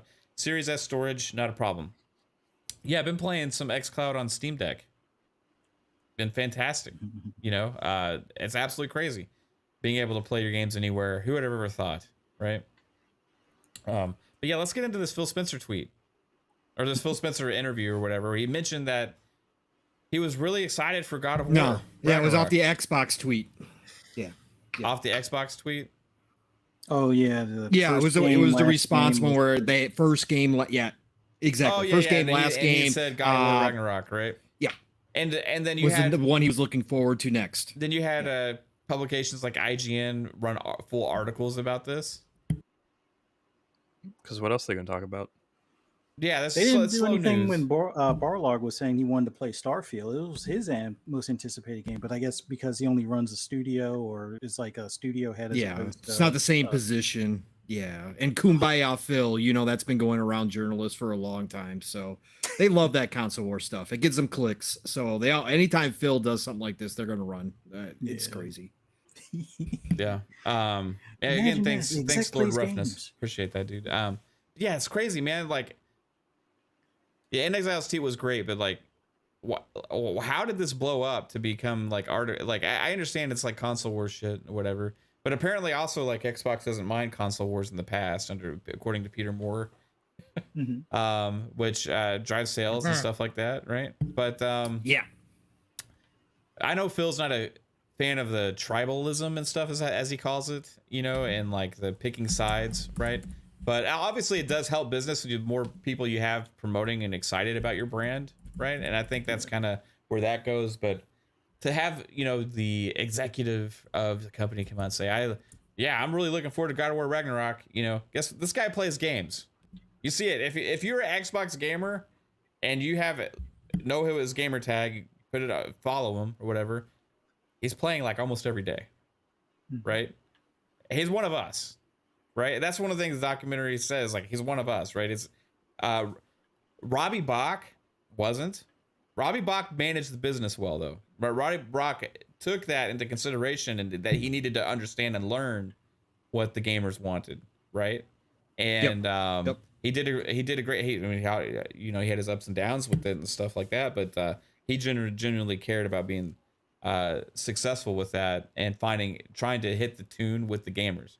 And I don't know Jim Ryan as. I don't think he plays games, right? Man, let's just say it. Nah, he doesn't play games, bro. He can't even wear a headset without looking completely like a fish out of water. The controller. Yeah. Or hold the controller. He's Does more, this machine play Pong? Naming his pets as opposed to playing anything gaming related. So right. Yeah. So and he's always in hotels for some reason. So I don't think he has a chance to play games. But you don't have to be a gamer to run a successful gaming company, right? Because it's been done before. You know what I mean? I think it's interesting to see where they're going now under Jim Ryan. But you won't see, why you want PlayStation fans that are making a big deal about Xbox head Phil Spencer saying that he's excited about playing God of War Ragnarok. You know why you won't see that from Jim Ryan? Because about an Xbox game? Because even Jim Ryan's not excited about playing God of War Ragnarok. He doesn't even probably know how to hold the damn controller or play the game, right? So you're not going to see Jim Ryan come out there and say, I'm really looking forward to Halo Infinite, because guess what? He's never played. I remember seeing that thing where on that documentary too, like Bill Gates took like a week off to try and learn how to play Fusion Frenzy. You know what I mean? At the Xbox like open event or whatever like that. Like that's what Jim Ryan. He'd have to have like a team of trainers probably to like coach him. Like, what is this? Is this Kratos? Is this Kratos? Is this Oh my god. what are we doing here? Who's that? This guy's had other games before. We've made other games with this character before. You know what I mean? Yes, Like, Jim. He's jump had button? several. Oh, I've seen this Tor guy before. This Tor guy, he's pretty powerful. yeah, Tor. Tor. Oh, we got the rights to the MCU. We can just start making MCU characters in this now. Man, some of these executives are so out of touch, right? Like, it does remind me too when after Xbox bought Obsidian and then like 2K releases their like financials and make a statement that we're excited about the future of the Outer Worlds franchise. It was like, hey, you guys know that you don't own that anymore, right? Like they just sometimes they just talk it out of their ass, right? Like you guys don't own that, and they had to like the next day like come out with a retraction statement. Sorry, we apologize for the misspeaking of our financial officer regarding Outer Worlds. That property is owned by. We meant Xbox. Outer Wild. We went with the Outer Wilds. Yeah, That's they what we don't own meant. any of that either. I don't think. But some of us so out of touch, man. It's absolutely crazy. And not to say that they're not good business people. Like Robbie Bach did a great job. You know, he and I think that Jim Ryan could do a great job, right? Like he's pushing. He's trying to move a stubborn ass train right now. That is like, it's starting to receive a little friction, right? He's trying to sit there and switch that lever to get it to take that other path. You know, he's like, I need to get this fucking train on this other path or it's going to go off the fucking rails, right? And he's sitting there with like all the might of Sony against him right now. And this is how I envision it. He's trying to pull that fucking lever to have it go down this other path, right? And he's getting there. I think he's getting there. And I think those, like, again, those financials are going to keep kind of showing that maybe he's right about that. If that's the case, this is speculation. But based on the interviews that we've seen, when Jim Ryan's speaking, it seems like he's speaking about trying to take things more of like Xbox model, right? And when other people speak, especially like some of the Japanese like executives and stuff in interviews, it's like, oh, we don't think this is going to work, or blah blah blah, or this and that, you know. So it's interesting the what's going on there right now. Who's going to win out? You sound like Square right there. Yeah, that's weird. Yeah, we talked a lot about Square too, but wasn't that crazy, guys? Square's the interview with Eidos Montreal, former founder, that pretty much let slip everything that we had all been thinking about Square is true. Yeah, what Square was is no longer the same Square we knew back in the day. They would have never spoke about a Square East team like that, like they did with Crystal and Eidos. It's crazy. I think it's funny that their most popular game is an indie game that they publish called Power Wash Simulator. That's true. That's true, man. And that's so crazy to me that they actually published that game. It just, you would never think about that. You know what I mean? Yeah, it's like not Square the main team. It's like Square Interactive or whatever. It's like their indie division, but it's still Square Enix. Yeah. That's insane. How many other indie games do they publish? Like, there's like 8 other ones, but you couldn't tell you what they are. Right. So this is like a smash hit, surprise hit for them. Yeah. They're going to look at this. We need to make. Imagine that you're going to see Power Wash Simulator 2. Square changed completely to a simulator company now. Yeah. Final Fantasy. They don't Simulator. develop it; they just publish it. So Right. Yeah. No, but yeah, they're making money on it. And we're like, hey, this works. You know, Avengers Coming soon, Chocobo Wash. Yeah. Chocobo Wash. Love it. Pre-order now and get a Chocobo costume. Yeah. Their business has been pretty like up and down. Squares has, you know, a lot of bad decisions, I think, but I think it's inevitable probably that they're going to join Sony at some point here. even with Eidos Montreal founder was saying that he could like see the rumor, he heard rumors and the writings on the wall, right? Interesting, man. Like, what would that mean? Like, I don't think it really affects Xbox that much, to be honest with you. Like, I mean, Xbox would be afraid to make a deal with Crystal Dynamics and all them now, so it's like whatever. yeah, Easier for them. yeah, they can just go to Embracer Group, which are the games they were more interested in to begin with, right?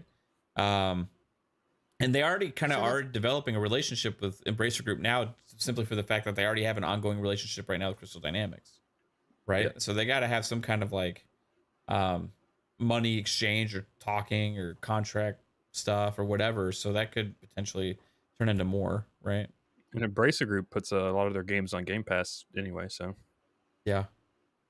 And Square, Square did too, though, right? Square did Power Wash Simulator. That publishing deal went to Game Pass day one. They did also Outriders day Dragon one Quest there. Builders. So it's interesting. I don't ever understand what decisions Square makes with their different franchises. All the big stuff gets Sony exclusive, right?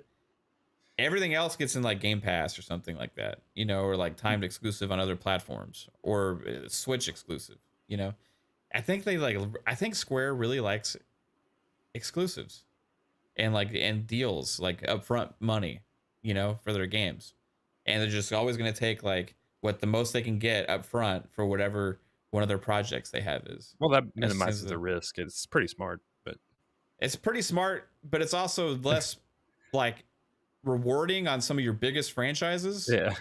When you have like it works great for a lot of things, but when you have like Final Fantasy VII remake or Final Fantasy 16 and you're limiting it to an audience where you see even their first party stuff, that is their go-to big time stuff, is only selling a few million copies, and you're limiting your stuff only on that platform, and you're also abandoning the Xbox ecosystem and all that kind of stuff, then it's like, are you really making the right decisions in the long term for your franchises if you want to keep continuing to grow?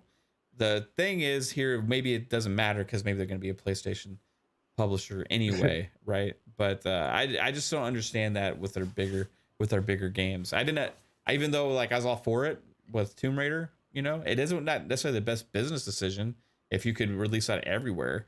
You know what I mean? Like, it's not the best business decision to release Final Fantasy VII Remake only on PlayStation, or Final Fantasy 14 online only on PlayStation and PC. It's not the best business decision. Like, I don't understand it. They're just choosing not to make money by taking some up front, right? And with Final Fantasy 14 online, they're just choosing not to make money, period. Like, there's nothing holding them back from that. That is a new one. Love Chat XYZ showing up. Thank you for the support as always. Even though you changed your name. Can we get a battle between Love Chat XYZ and Naked HD XYZ? That would be amazing if we could have like a clash of the porn bots going on. I don't know which one to go to. Which one's cheaper? That's gonna be great if you start seeing like Love Chat. You remember how like the Naked HD was like always, hey, screw Tinder, you're gonna find the best sex here or whatever. Like it's like cheap. Like you're gonna see like Love Chat being like, screw Naked HD, he's a troll, he's trash. You know what I mean? The Naked HD can come back. Love Chat, it's the best. It's the worst porn bot ever. We're the best porn bot. Anyway, I hope all you gamers enjoy those links that get put in the comments after every single freaking video or podcast I have. The first 2 or 3 comments are porn bots. Yours doesn't, like, my YouTube does a pretty good job at like auto hiding those. I have to go and remove them manually every single damn time. Yeah, it's because your shows always go left. That's why. Is that what you think? It's because we talk too much about balls smacking us in the face and stuff like that. All right, we got to make some changes to keep the porn bots out, guys. We're gonna go clean from here. So clean with Manscaped. No, I'm just kidding. Yeah, get clean with Manscaped. Yeah, moving on from Square though, I did want to, before we get out of here tonight. Hey, Annapurna had a showcase yesterday, and there was like 6 Game Pass games announced coming to Xbox. I don't know if we Xbox is don't have to aware play of this or not. We don't have to pay for thirsty suitors. That's going to be amazing. Yeah, well, I mean, shout out to Annapurna has, you know, does make some good games, right? And Thirsty Suitors could be cool. You can skateboard in it while you're, you know, looking for the right suitor. Also, you got updates for Remains of Edith Finch. You got updates for a couple other games as well that are getting free updates. Outer Wild. What was that? Outer Wilds. Outer Wilds Wilds, got a yes, 60. yeah, that's right. But Solar Ash, which was on PlayStation before, is also coming to Game Pass upon its Xbox release. You got something called Maquette, Flock, and Bounty Star. Bounty Star looked pretty cool, but you know, there was not a lot of fanfare from Xbox about these announcements yesterday. It was kind of surprising. But yeah, it's announced yesterday 6 new games coming to the service. So anybody excited about any of these Annapurna games? Yes, I am. Bounty Square is it Bounty? Bounty Star? Bounty Star. It sounds like a badass like 80s or like 70s like cop show, you know? Oh my god. That's my left nut, I think. I think he quickly made it to Oh shit god, on. he's amazing.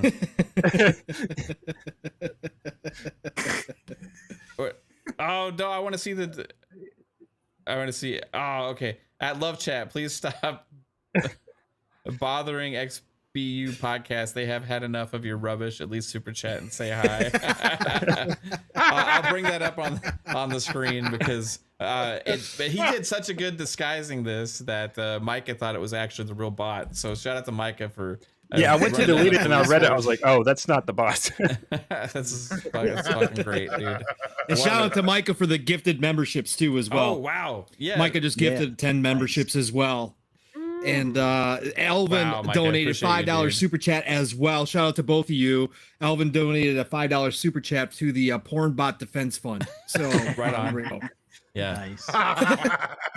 You know, they've been, you know, so nice in the chat for so long. I'm starting to not mind them anymore. I just wish they'd stop spamming. You know, just put one link in there every once in a while. I don't mind. You know what I mean?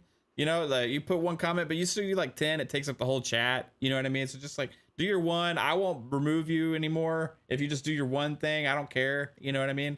Naked HD. What was the other one? Chat Love. Love Chat.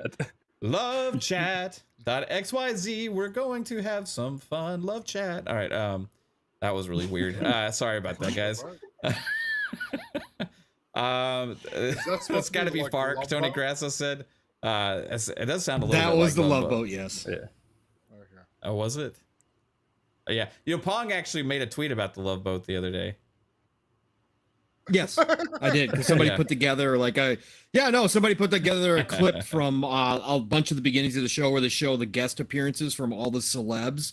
And I was Yeah. reminiscing in my nostalgia because I missed those old shows. And it was just crazy to see all the old celebs that joined there. But it just put me in my nostalgic old man mood. Yeah. It was amazing. I loved the Love Boat back in the day. Yeah, was a you fun had show. your guest appearances like Yeah. Tony Danza. I only know what that is because South Park made fun of it. you had them always turn their head and do this Jasper. awkward smile, you know? The plane. No, that's Fantasy Island. Why are you doing that, Psycho? Yeah, Oh, that's yeah, fancy. that was. Not There's Love no planes on the Love Boat. Boat. They were depends. They were depends on the Love Boat. Oh, There God. might have been Depends. I don't know if Depends were around back then. So what did the old people do? Just shit their pants everywhere back then? It's like, you're on your own. I shit my pants again. They made them out of homemade diapers. You know, they use the cloth rags. This You is know? a weird term. Cloth ones, you can rewash them, reuse them. You know that from experience, Pong? No, I don't. Anyway, we're getting sidetracked again. Not I'm yet, sorry. at least. Um, Getting there. What were we last talking about? Oh, Annapurna. Yeah, for making games yeah. for Game Pass. Yeah, that's right. Yeah. Oh, sorry. I said Bonnie Star. Yes. Bounty Star, starring Psychonauts. So you're excited about Bounty Star? It's a mech game and it looks pretty cool. I agree. That when is that coming? It says to be determined. So I guess they didn't tell us what year it is yet. I'm guessing these games are never announced like way too far in advance, so I would assume probably next year sometime. You're excited? Annapurna is usually within that 12-month window. Yeah, exactly. And it was Game Pass, so I was psyched about that. That was that game. I saw it before I forgot the Annapurna was live. I saw the trailer. I was like, "Oh, this is a fucking awesome trailer," and I retweeted it. And then I was like, "Let me go watch the Annapurna show." And then I started watching the show. I'm like, "Oh, that's the fucking." I was like, "Oh, okay, makes sense why this was." I get a announcement from YouTube saying there's a new trailer from ID at Xbox. Like, what? Yeah. Did the Xbox ever acknowledge these games to this point? Yeah, they made some posts today, I think, or early this morning. Maybe even late last night after we went off the air, Mav. They did make a couple posts about a couple of the games. Not like were they big posts, but they actually did acknowledge them. Was their whole social media team on like vacation yesterday, or like in a meeting or something like that? I think so. It really does seem Twitter, that way. yes. Yeah, because like so much stuff was happening, and then they didn't get it to it till like hours and hours and hours later. But you saw these like random, what seemed like pre-timed tweets come out. You know what I mean? But the stuff that was actually going on, there was like nothing. What is this? Available today inside? Is that new into Game Pass? Yeah. Inside redrop returning. back into Game Pass. Yeah, Okay. it returned. Yep. Okay. That's a fantastic game. Back guys. again. But yeah, no, Solar. So it is a great game. If nobody's played Inside yet, please go do that. Solar Ash coming is huge. Again, that was a PlayStation exclusive. But Solar Ash looks awesome. I can't wait to try that. That is dropping in later this year. I think they said winter on that one. And then the other one that caught my eye, there was a few of them, but obviously Bounty Star was awesome. But the new trailer for The Lost Wild. Yeah, that's the one I was. Everybody, that looks absolutely freaking phenomenal. We saw that last year, and that is the Dino Crisis kind of meets survival horror, because you don't have the guns you did in Dino Crisis by the looks of things, but it looks spectacular. The dinosaurs and the lighting, everything about that game looks really good. It's only been announced for wish listing on Steam right now, but hopefully that's going to also come to console, because it does look really, really good. So go check out that one as well. Yeah. I haven't, I need to go back and see that one. There's a lot of good indie games coming out. It's going to be Xbox's savior this next 6 months or so as well. Like a lot of these smaller teams, because Dark Tide, like we said earlier, was pushed back. That's one that I know a lot of us were looking forward to. But besides that, Solar Ash, like you said, Pong, that was a pretty popular game on PlayStation, I think. Right. So I think that is one that the Annapurna kind of does this, where they'll do like, if a game comes into Game Pass first and eventually it makes its way over to PlayStation, or if a game it comes out on PlayStation first, eventually it makes its way over to Xbox. We're seeing that now with this game. So what I kind of find weird about this though is they had an E3 show, but like they could have just made their E3 show a little better by adding some of these games they showed here and not have two shows. What, Annapurna or yeah. What did they even have? I don't remember what they had. Due to the timing, like with Solar Ash, I don't think they could have made mention. It was probably too soon as far as the contract with PlayStation to mention that it's coming to Game Pass or anything like that. And then the other ones may have been like kind of like a timing question mark. But they usually do a show like around this time or something like that, because they did this last year when they showed the release date. I think for what was it, the song one that Xbox got. Oh, the Artful Escape. Artful Escape, yeah. Artful Escape, yeah. And we're also getting the Pathless too, which was another one that was being touted over on the Sony side for a long time as well. That's coming to Xbox and Switch in the wintertime as well. I thought that one looked really cool when they showed it off for Sony, so I can't wait to see that come over as well. So we are getting we are getting some smaller games coming over. So the indie fans are going to be happy, myself included, for sure. So as far as the dinosaur type games, though, when you're talking about the other one, have y'all? There's 2 dinosaur games actually. One just hit game preview. Yeah, I heard it day. was. I heard it. Kinda, Yeah, and then but there's another one coming from Capcom, Exo Primal. Yep. And I think people are starting to get a little bit more excited about this game now. Starting to catch a little bit of a hype level going on around there. Do we have a release date on Exo Primal yet? Because it looks pretty freaking. It looks better and better to me. No, they're gonna have some play testing come up though. You can sign up for it. They're gonna play test on console and PC, so they are gonna have some of that. Let me see if they've actually given us a window yet or not. I can't remember if they did. Yeah, I don't know if we got a release window. It says 2023 on like the wiki. Yeah, you know. Yeah, it's just 2023. So not sure. I think it's supposed to be summer 2020 or the first. Maybe the first quarter of 2023, if I remember correctly. But yeah, no, it's definitely catching. The more they show of it, Mav, this is one of those games that shows better and better each time. And I think the more that people see it, the more that again, this is Capcom. This isn't some indie title. This isn't, like we got Second Extinction was great. And I know Psycho brought that up in the DMs too as well. It was really great. We played around with it for a while, Mav. Actually, Second Extinction was really cool. But this is Capcom. I mean, this is like the quality is really starting to shine through. And with the power suits that you're wearing, with the PvP aspect on top of the PvE aspect. I saw somebody, who was it? Was it Windows Central? I think got to play some preview build, and they said that if you are into Apex Legends or Overwatch, that this is one to keep an eye on.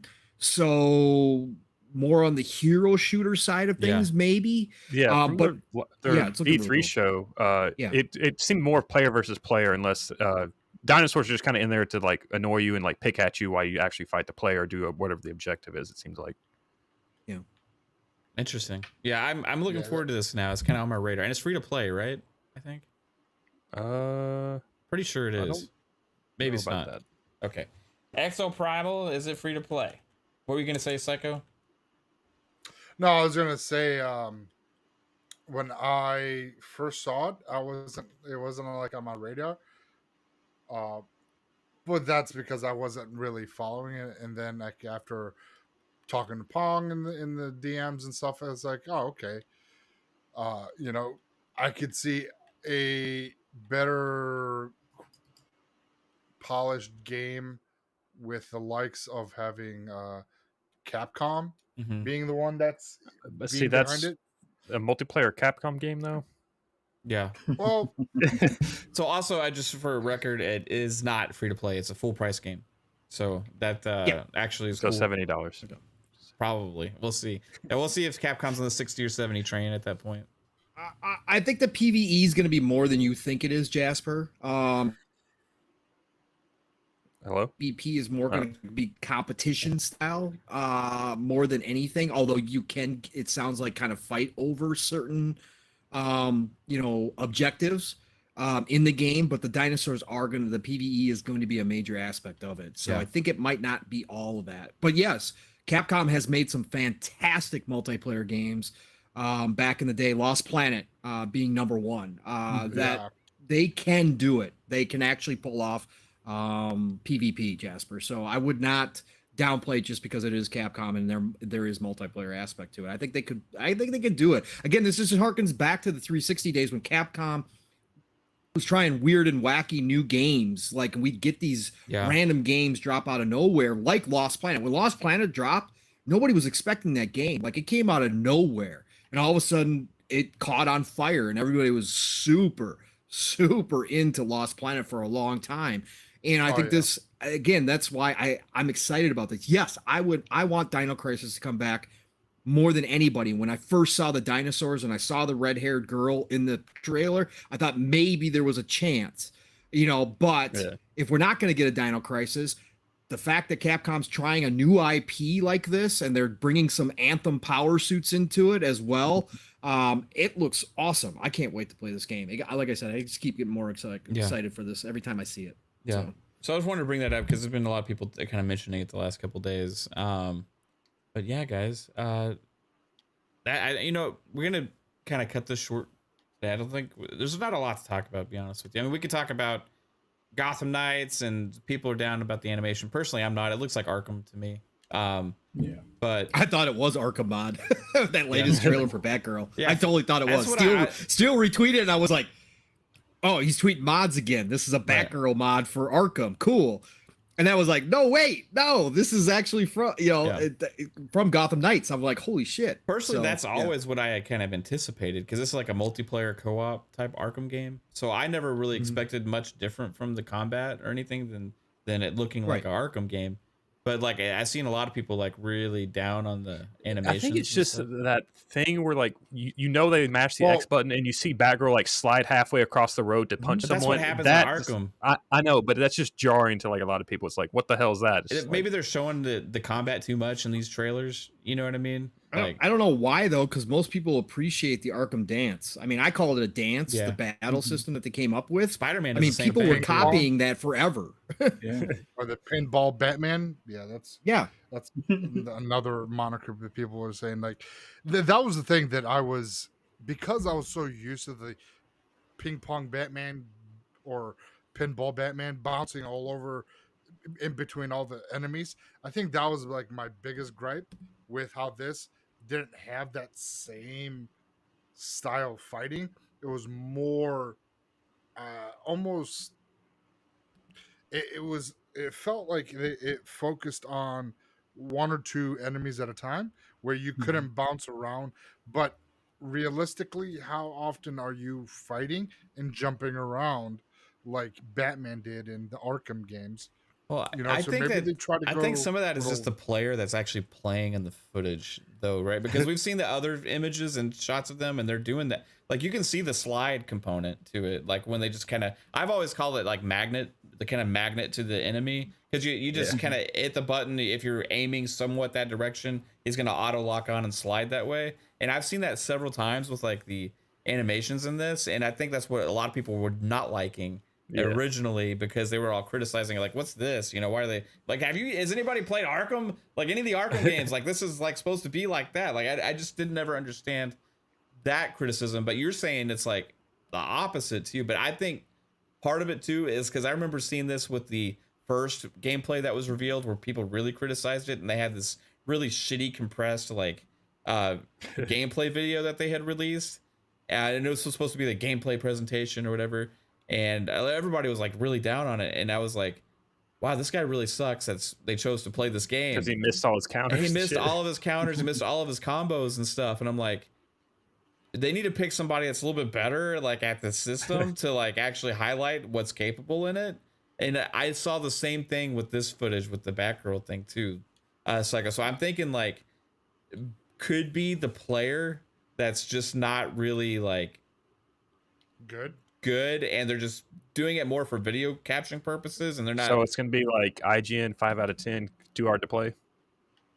Yeah. Oh, they probably will, unless it was like if it was like a Sony time exclusive, it would probably got better score. 3 out of 10, no Batman. That's what it's gonna be.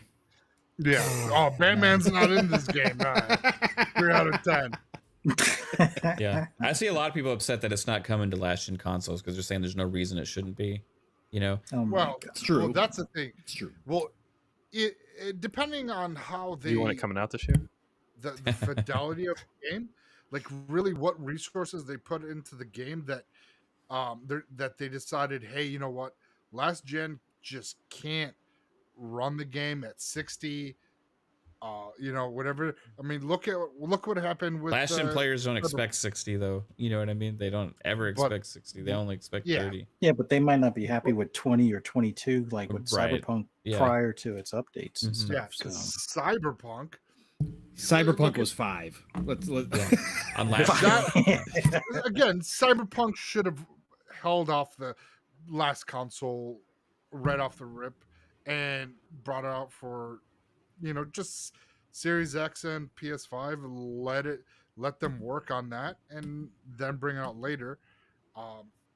but it's one of those things. Do they delay it again, and hopefully they get last gen right? Because if they don't, I mean, look how bad Cyberpunk with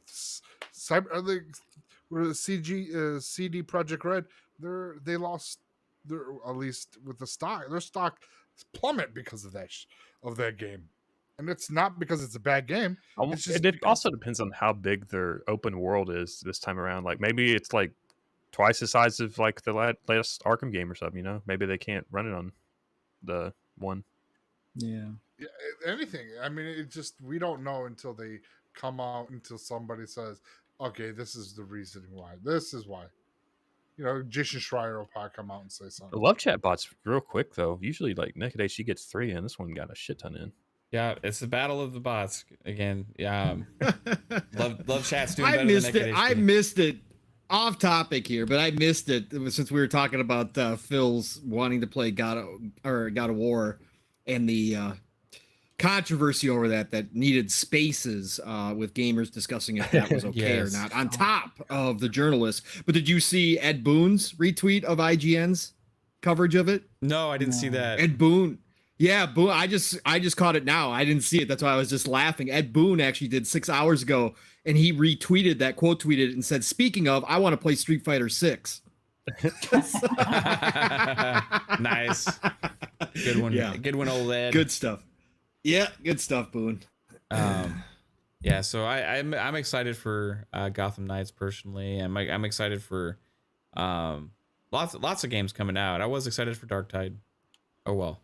Right, but Saints Row next month. yeah, we got Saints Row coming next month. Pong's down on that, but I think the gameplay showcase they had for that sold me on it. Like, I think it's gonna be a blast. Like, you can be able to have a bunch of stupid ass fun in that game. So I'm looking forward to it. Like, I know it's gonna be different for Saints Row, right? But the last couple Saints Rows got a little over the top for me anyway. Like, it got so ridiculous that I was like kind of like losing in a interest simulation because of that. fighting aliens. It's like Yeah, I just like Saints Row 2 was a sweet spot for me. So if this could be like around that level, which I don't think it'll go there to that extent either, but if it could be somewhat, I think this is closer to 3. closer to Saints 3. Row 3 was my favorite out of the bunch. But Saints Row 4, it was kind of like more of the same, but one step closer to crazy with the president, superpowers, aliens thing or whatever. But this should be, I'll Also- look at it as just fun. Just Also, a with fun, Saints Row, it started getting kind of experience. old because they were coming out like every year, but it was the same map, so they just kept like making the story really weird, but on the same place. It was like, okay, it's like Yeah.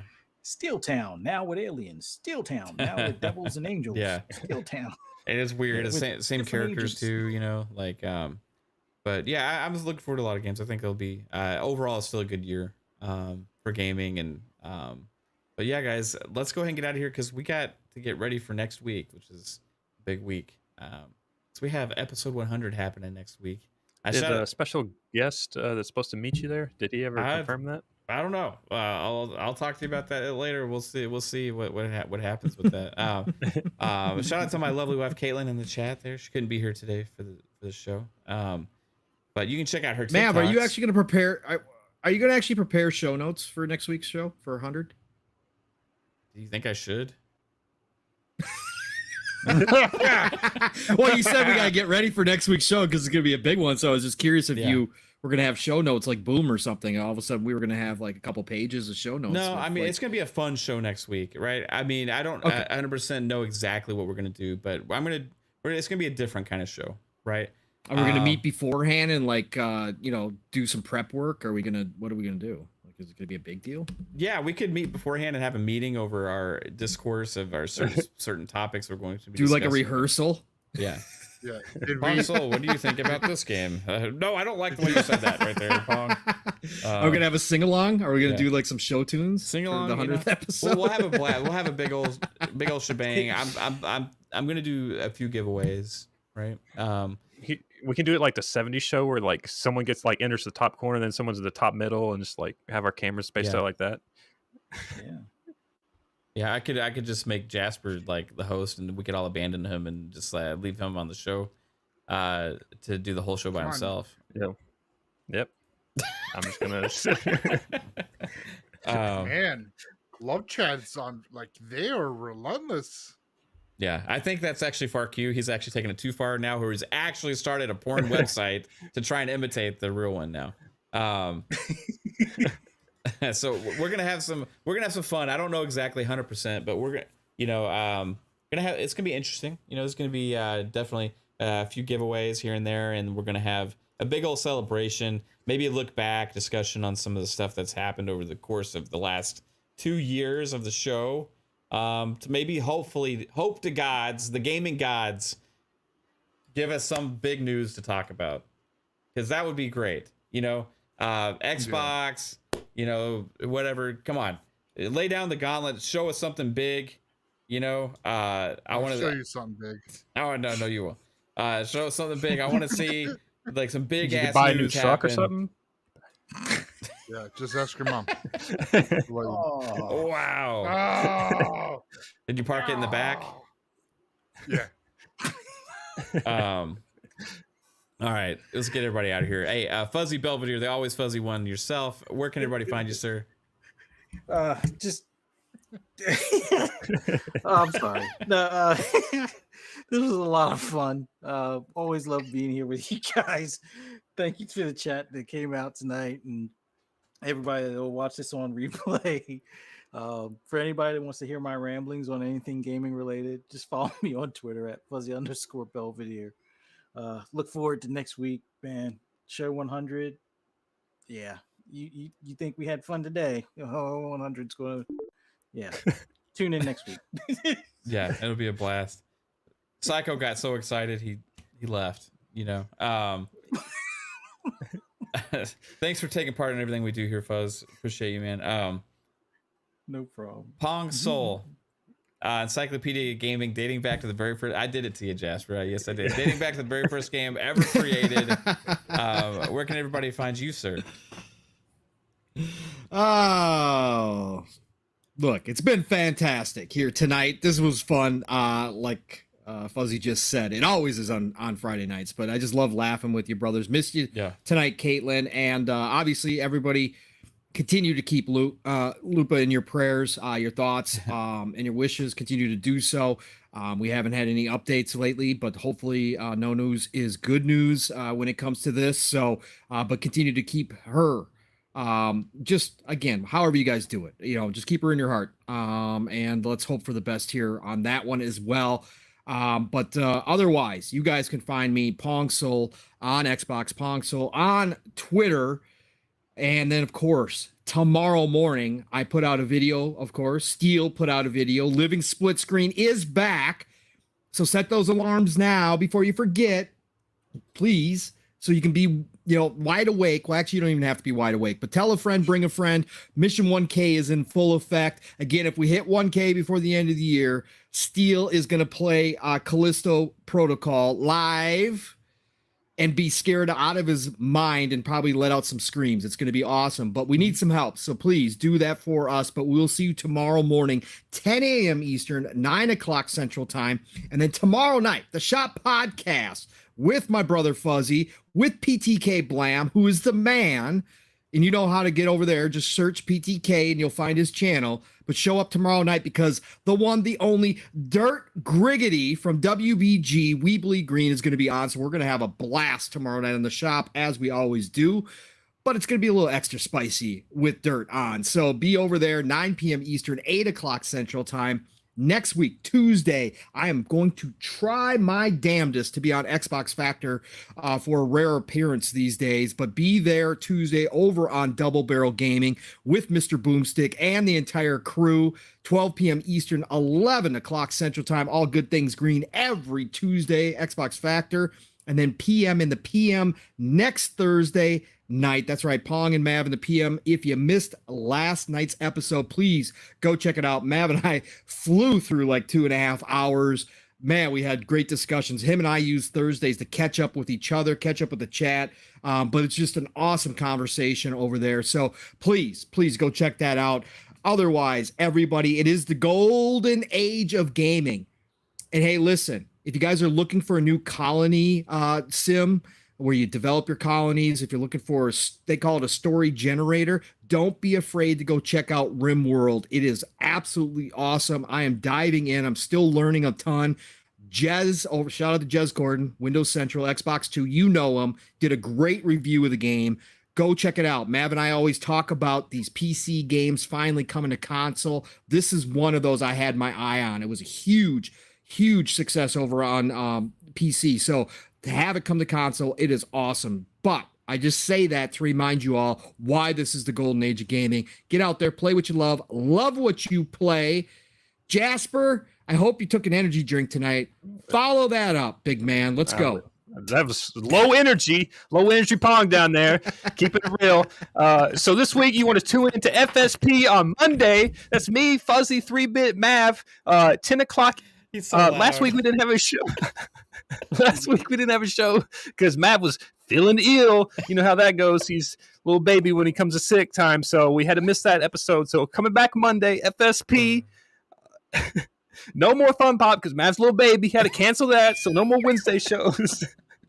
And then we're right back at it with Friday, Xbox Ultimate, 9 o'clock. Who knows? Episode 100. That's what special guest maybe at Mav's house. I don't know. We'll have to check about that.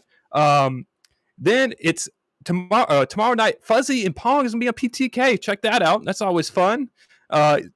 RimWorld, I couldn't get into it. Pong just made a state for it, but I tried it on PC a few years ago. I couldn't get into RimWorld, so check that out.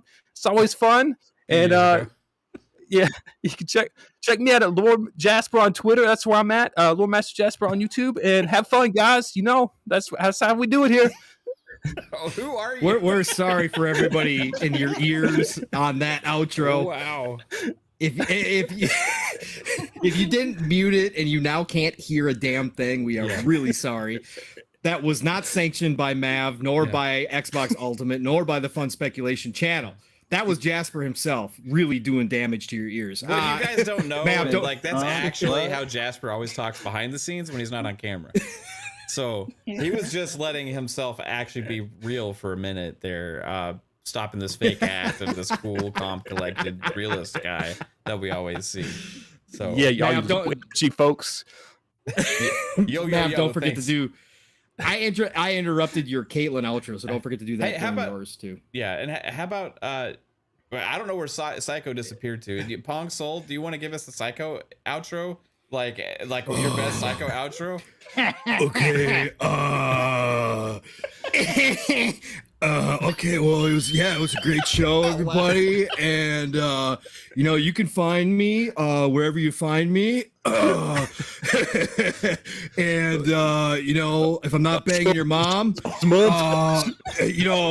I'm playing games. So yeah, it was a great show. Peace out, everybody. Have a great night, and Xbox is the best. Let's go, Mav. What? The he. It's like fucking Beavis and Butthead. Oh, shout out to Psycho, man. We miss you, dude. That was fucking great, bro. Yeah. Dude, Xbox Ultimate episode 100 next week, Friday night at 9 p.m. Eastern. You can check out Caitlin's TikToks here. My God. Kaitlin_fancy on TikTok. Oh yeah, we always check out her TikToks. Kaitlin_fancy on TikTok. Yeah, she wasn't able to be here for today's show, but check that out. Psycho's in the chat. And Psycho, that was your best outro you've ever had, bro. Shout out to you. Shout out to you, Psycho. And hey, Monday we'll be back for FSP, Fun Speculation Podcast, and Thursday for PM in the PM, as always, with Pong Soul. Maybe I'll be able to be there on Xbox Factor this week. Hopefully so, on Tuesday on Double Barrel Gaming. But yeah, Friday, next episode 100, guys. Love you all. The chat, you freaking rock. And have a fantastic night. Or whatever. I'm fucking lost. Bye, everybody. Later.